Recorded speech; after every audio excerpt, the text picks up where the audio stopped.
when it comes to, she said something that this is only marketing. I mean, like, thank you for it. Like, if you're just like acknowledging one of the things that I've been said for a long time, we are very good at marketing.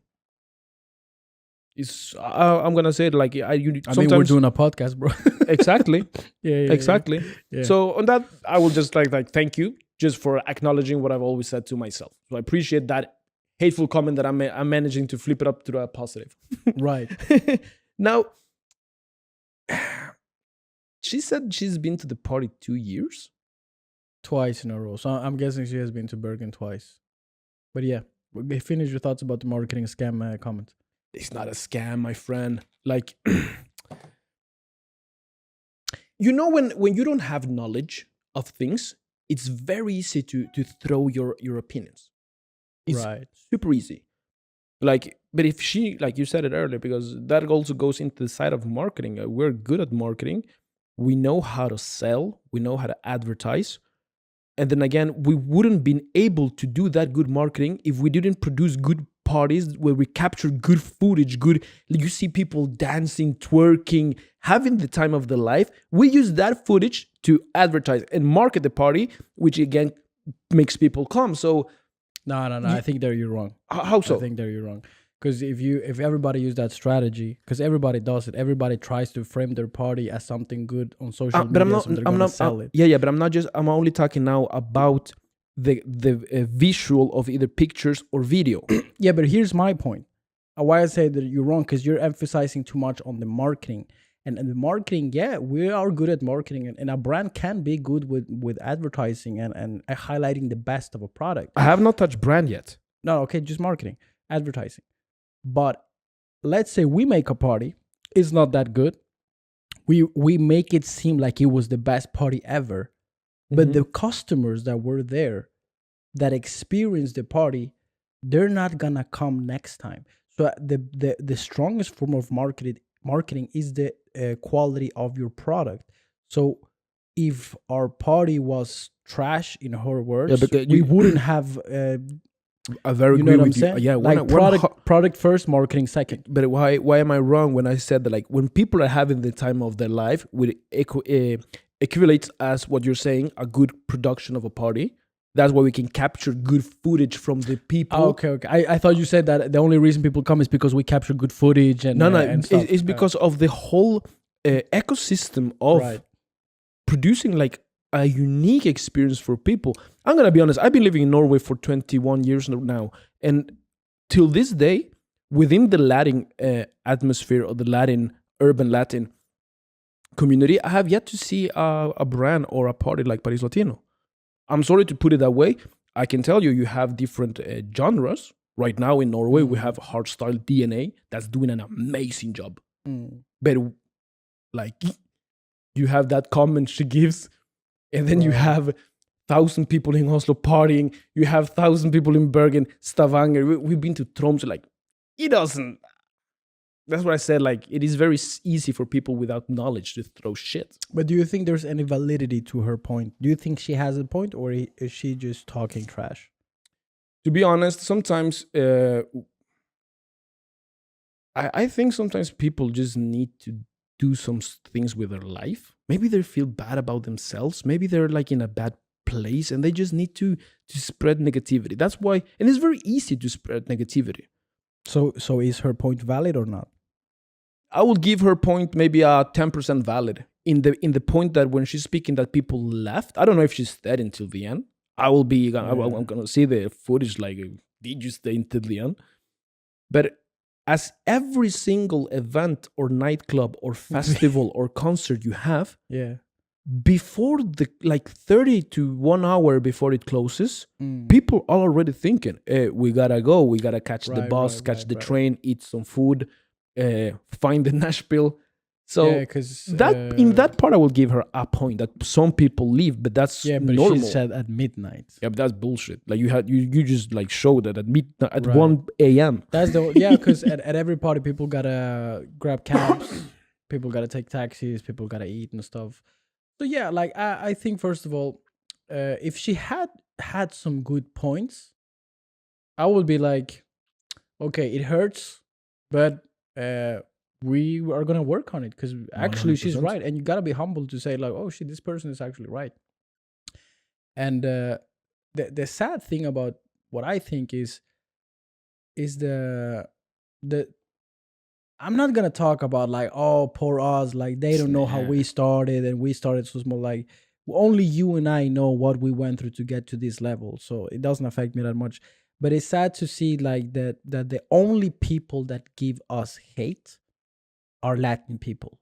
Can I give my one thought for why, and you can maybe come into No, that? because I kind of know what you're gonna say, but let me just finish the thought.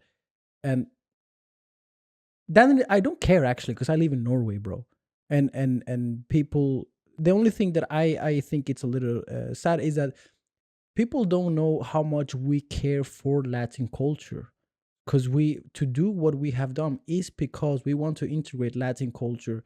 We work so much for the average Norwegian people to like experience reggaeton and Latin music. Now the word ParisLatino is very known across Norway. So like the work we have put to like to bring the culture in the form of urban and Latin music, and then to have people that live here that is like they just trash it like it's a party like wherever. I'm like, this is a very difficult task to do. You don't just bring a massive reggaeton event to Norway out of the blue.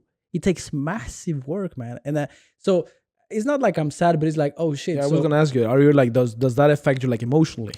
A little bit. I'm not gonna lie, but because it's like we're doing this for the culture of for Latin culture. So, and when you have that, the only haters are from Latin America. It's like shit. Your own people are trashing you. If there was like Norwegians come and give us hugs at the end of the events, we have all of the Asian Arabs. They come and they love the party. So for those from the Western Europe, Eastern Europe, we have received so many good comments. So I'm just a little bummed out that the only critics, or not critics, the only hate we get are from Latin people, and it's like it's you guys that we're trying to like promote here with this brand, you know. I'm gonna just reset this one. Give me 2 seconds because I have one thing to say, but I'm seeing the time. I just gotta reset this one. I'm sorry, man. Okay, let's finish up with this point. So we move on. It was quick, but then again, what I was gonna say that you said that I understood my point, but I didn't hear with what you were saying is it is basically down to jealousy. If it's your own people, and we're trying to do something like, think of this: you come to a new country, and I have talked to a lot of immigrants. It's like, oh, Norway is different from where I come from. It is cold. It is different. It's not something I'm used to, not necessarily bad. And we're like two brothers that are, guys, we're going to make a party where we're going to unite cultures. We're going to make it warmth. We're going to try to make a better party. Because that's the one thing why we started this, because we lacked something like ParisLatino. And I don't think it's about jealousy. No, I think it is about jealousy. That's a vague word to use, bro. Bro, I think it gotta be because of. Give me another reason for why people from your own like ethnicity would trash your party in another country. Way before we get into like the jealous part, I would much more say that it's their frame of reference, like Tom Billieu says, like their values, their core system, like. Shouldn't they be grateful? Yeah, man, there should be a lot of things, but I don't think it's accurate to say like the only reason why people will trash you that are from your country is because they're jealous, because that's like a very like easy excuse. No, but okay, now let me put it this way. Then it doesn't like add up. Yeah, but okay, so say they were not jealous. I believe that the approach will be very different. I think it's an uninformed opinion by a person that, as you said in the beginning, like people only throw trash upwards, now downwards. And usually people that, as again, if you can have the Google reviews, which says like, I enjoyed this book very much, but I didn't like chapter 3 and chapter 6 because I didn't think this part was accurate. So I'm giving him a 4-star. And that's a people that has thought through the comments. So it's a person that's well educated and she or he has thought it through. But when you have a people that just said, "Oh, this book is trash," you see all the YouTube comments like criticizing videos, like, "Oh, this is the worst thing ever." All the hate you see on TikTok or social media, that it's really toxic for people actually. Then you have like a people that basically has a low frequency in their life, and that reflects in the way they comment and give positive or negative feedback. So I think it's more about how the persons are internal that reflects the way they speak.